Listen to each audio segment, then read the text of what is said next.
سه سال وان دورن سنوری هیچ آرامی و سقامگیری که بردوام بخواه ندیدیه. اف گندن سنورینه لسنور ناحیه باطیفال زاخو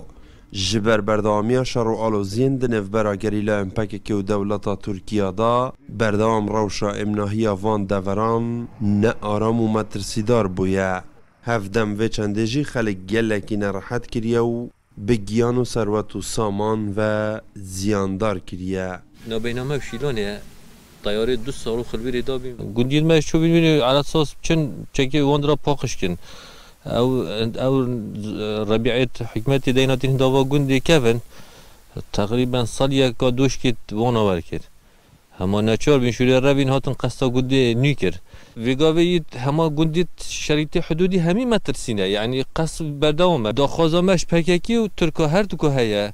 وان مشاکلات خواهی سیاسی ببند عرض خدا چاره سر کن یعنی نه هریما کردستان بکن ساحه عامل ملانیت خواه لعالیه که دیو جبرک و دور گشتیاری جی بویه و به تایبت ده اف ساله دا زیان مزن بر بوی کرتیجی کفتینه. شرط ناو بین پککی و ترکیه دا خاصتا الوی دوری الوی ناوچه‌ام بیجین گله کارت کرنا کریه خاصتا اف ساله دا جبر وان توپ و شر خواه نای الوی منطقه خاصتا جهن گشت و گذاری گلک تأثیر خواه کری اگر تو براورد بکیل گل صارت بار و پیرار اف ساله گلک تأثیر خواه کری. به صدم وان شر و آل و زیان اف گندن سنوری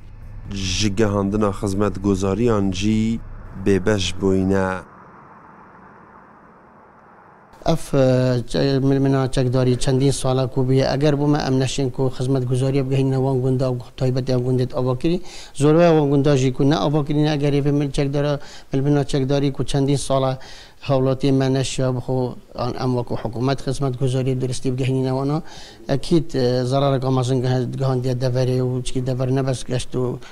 گشتو کالیه گشتو گذاری جعینی وقتی خلک قصاویرید که تو افصاله خلک زور ضرر من بی اگر یه عملیات دست بگیرش کش هی واشج و حتی نوکه.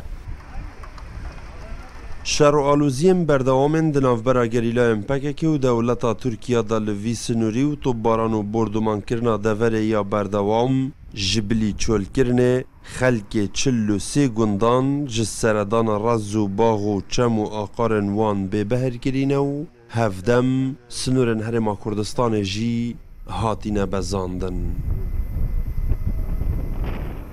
اسلام یوسف کردستان 24 ناحیه باطیفا زاخو